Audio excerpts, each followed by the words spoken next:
అలా చేయటం వలనే అలాంటి ఆలోచన విధానాన్ని అలాంటి పద్ధతుల్ని చంద్రబాబు నాయుడు గారు అనుసరించడం వలనే 8 మాసాలు నిండి 9వ మాసం వచ్చింది. ఇప్పటికీ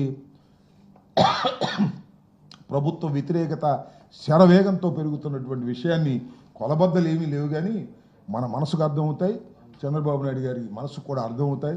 ప్రజల్లో తీవ్రమైనటువంటి వ్యతిరేకత ప్రబలుతా ఉన్నది. ఇచ్చినటువంటి వాగ్దానాలను చంద్రబాబు నాయుడు గారు నెరవేర్చలేకపోతున్నారు.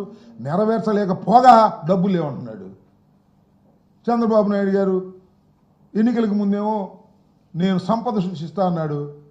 మొన్న ఇక్కడ చెబుతున్నాడయ్యా, సంపద సృష్టించగానే నేను అన్ని పథకాలు అమలు చేస్తాను, ఆ డబ్బులు ఎలా సంపాదించాలో నా చెవులో చెప్పమంటున్నాడు. ఈయన చెవులో చెబితే ఈయనెందుకు ముఖ్యమంత్రి?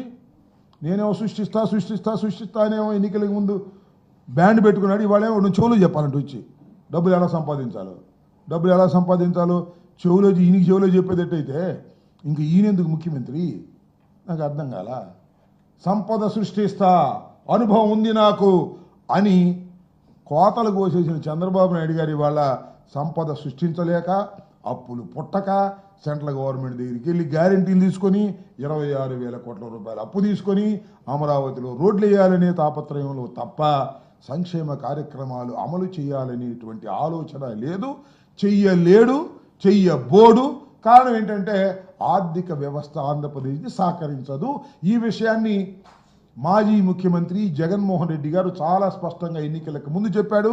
చంద్రబాబు నాయుడు గారు చెప్పేటటువంటి ప్రతి సంక్షేమ కార్యక్రమం అమలు చేయడానికి వీలు లేదు, నేను చేసినటువంటి సంక్షేమ కార్యక్రమాలు కొనసాగించడమే చాలా కష్టంగా ఉన్నటువంటి రోజులు అని చెబితే అదే చెప్పాడు. చివరికి ఆయన ఇచ్చినటువంటి సంక్షేమ కార్యక్రమాలే అమ్మఒడి లేదే, 2, 3, 4 అన్నారు, ఒక్కడికి లేకుండా పోయింది. రైతు భరోసా అంటే అదేమన్నాడు, ఏదో ఇది అన్నదాత సుఖీభావ్ అన్నాడు, లేదు 20,000 అన్నాడు, అది లేదు. సో నేనేది ఏంటంటే ఇక ఆరోగ్యశ్రీకి డబ్బులు లేవు. ఈ రకంగా జగన్మోహన్ రెడ్డి గారి కాలంలో అమలు చేసినటువంటి సంక్షేమ కార్యక్రమాలనే అమలు చేయలేని దుస్థితిలోకి ఈ చంద్రబాబు నాయుడు గారు నెట్టబడ్డాడు. ఇంకా సంపద సృష్టించేది ఎప్పుడు, ఈ సంక్షేమ కార్యక్రమాలు అమలు చేసేది ఎప్పుడు, ప్రజలు ఈయన నమ్మేది ఎప్పుడు? అయితే ఆయనకు ఒక పెద్ద నమ్మకం ఉంది, ఇంకా 4.5 సంవత్సరాలకు కదా, ఏం చేద్దామని చూద్దామని. అప్పుడు మళ్ళీ ఇంకో నాటకం ఆడదాం, అప్పుడు మళ్ళీ ఇంకో అబద్ధం ఆడదాం, మళ్ళీ ఇంకో డ్రామా వేద్దాం అనేటువంటి ఆలోచనలు కలిగినటువంటి వ్యక్తి నారా చంద్రబాబు నాయుడు గారు. నేను మనవి చేస్తున్నా, ఛాలెంజ్ చేసి చెప్తున్నా, జగన్మోహన్ రెడ్డి గారు ముఖ్యమంత్రి అయిన తర్వాత మేనిఫెస్టోలో పెట్టిన ప్రతి వాగ్దానాన్ని డే 1 నుంచి అమలు చేశాడు. గుర్తుపెట్టుకోండి, డే 1 వాయిదాలు వేయలా, డే 1 నుంచి అమలు చేశాడు. ఎక్కడా ఇలా సరే మా దురదృష్టం బాగోలేదు, ఏం జరిగిందో జరిగింది, ఓడిపోయాం, అది వేరే అంశం.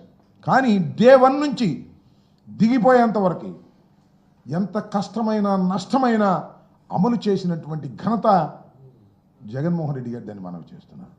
చంద్రబాబు నాయుడు గారు రాగానే అమలు లేదు, ఏమీ లేదు, వాయిదాలు వేసుకుంటూ వెళ్తున్నాడు. అదేమంటే ఆర్థిక పరిస్థితి బాగోలేదు అన్నాడు. బాగోలేదంటే సరే, అది వేరే విషయం. దీనికి కారణం జగన్మోహన్ రెడ్డి గారు అంట, వ్యవస్థను నాశనం చేశాడంట, డబ్బులు లేకుండా చేశాడంట, ఖజానాలు లేవంట, ఇవన్నీ ఆయనకి తెలియదంట. విన్నారుగా, ఇవన్నీ ఆయనకి తెలియదంట. ఇంతగా వ్యవస్థ దెబ్బతినిపోయిందని నేను అనుకోలేదు అన్నాడు వాళ్ళు చూసి. అంతకుముందు ఏం చెప్పాడు, 14 లక్షల కోట్ల రూపాయలు అప్పు చేశాడు జగన్మోహన్ రెడ్డి గారు అన్నాడు. చివరికి చూస్తే అది 6 లక్షల కోట్లు చిల్లరైంది అంతే.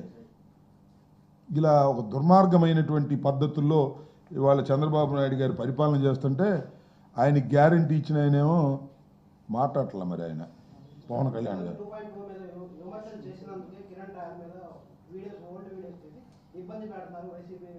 ఎవరైనా కిరణ్ రాయలు ఎవరైనా ఏమో నేను చూడలేదు, మనకు తెలియదు. ఏం జరిగింది ఆయనకి? ఏం జరిగింది ఆయనకి?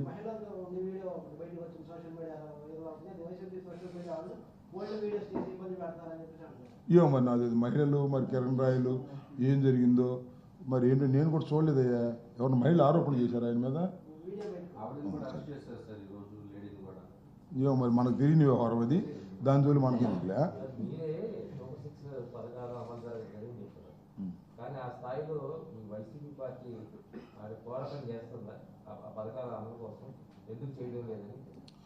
అంటే పోరాటం ఏం చేయాలి కదా సలహా చెప్పు, నాకు అర్థం కాదు.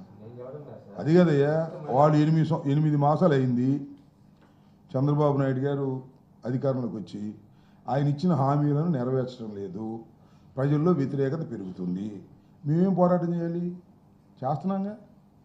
ఆల్రెడీ 3-4 సార్లు ధర్నా చేశాం. వాళ్ళకు ఒకటే గ్యారెంటీ ఏంటంటే ఇంకా 4 సంవత్సరాలు అధికారంలో ఉంటాం కాబట్టి మేము ఏమైనా చేస్తామని ప్రయత్నం చేస్తున్నారు. మేము అసలు మా జగన్మోహన్ రెడ్డి గారు డే 1 నుంచి పోరాటాలే. ఇప్పుడు 3 ధర్నాలు చేశాం. ఇప్పటికి 9 మాసాలు కాలా, ఇంకా కంప్లీట్ కాలా, ఇంకా మేము ఓటర్ నుంచి బయటికి రాలా. ఇప్పుడు 3 సార్లు కలెక్టరేట్కి వెళ్ళి రిప్రజెంట్ చేసాం.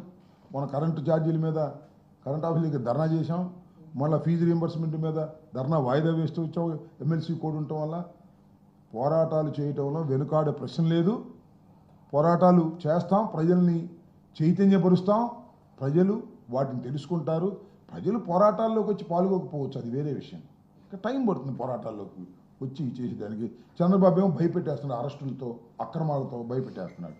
చంద్రబాబు నాయుడు గారు అక్రమ అరెస్టులు చేసేస్తున్నాడు, సోషల్ మీడియా వాళ్ళని అరెస్ట్ చేసేస్తున్నాడు. 2 నెలలు 3 నెలలు 4 నెలలు.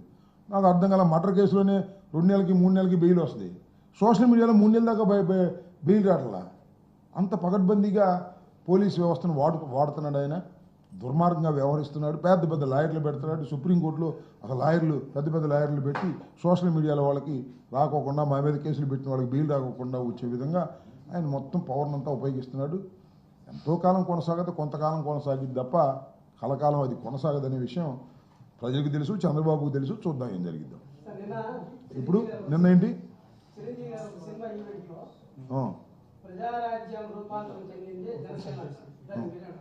నేనేమన్నా, ఆయన ఇష్టం. నేను ఎందుకు అంటాను? అది లేటుగా చెప్పావేంటి అంటాను. ఆయన నేను కాదు, ఆయన ఇప్పుడు దాకా ఎందుకు చెప్పలేదు.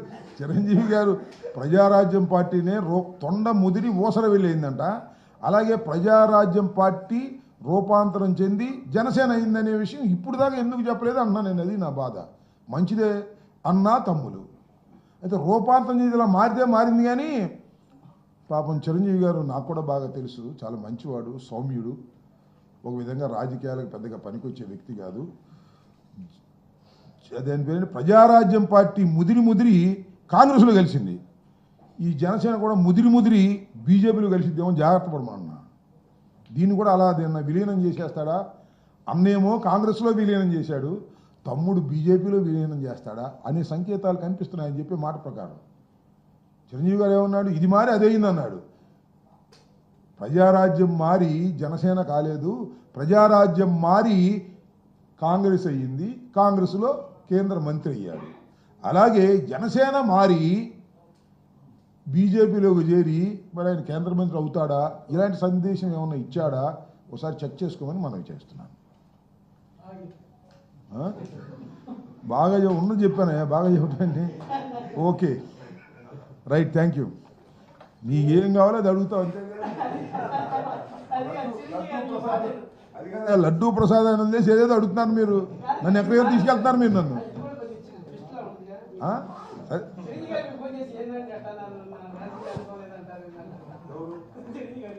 రాజకీయ అనుభవం లేదని ఎక్కడన్నా నేను? రాజకీయాలకు పనికిరాదు. ఆయన మంచోడు అన్న, కొద్దిగా కర్కశంగా, కొద్దిగా ధైర్యంగా ఉండాలని నా ఉద్దేశం, అంతే తప్ప వేరే అది సర్టిఫికెట్ ఆయనకి నేను ఇచ్చేది. నేను ఇస్తున్న ఒక మంచి సర్టిఫికెట్. ఎవరికి? రాజకీయాలకు పనికిరాడంటే అతి మంచివాడు, అతి సౌమ్యుడు, ఎవరినన్నా ఏమైనా విమర్శించాలన్నా కూడా ఎందుకులే అనుకుంటాడు. అట్లా కుదరదు కదా రాజకీయాల్లో. ఇప్పుడు నాకు చాలా సన్నిహితంగా ఉండే అవతల పార్టీలోకి వెళ్ళిన వాళ్ళు కూడా విమర్శిస్తున్నా, నాకు సన్నిహితులైన వాళ్ళు కూడా. అట్లా పార్టీ స్టాండ్ కాబట్టి అలాంటి స్టాండ్ పాపం ఆయన తీసుకోలేడు.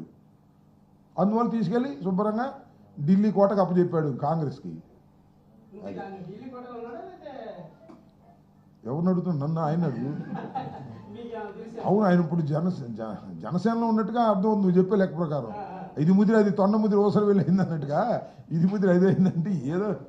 Okay, thank you.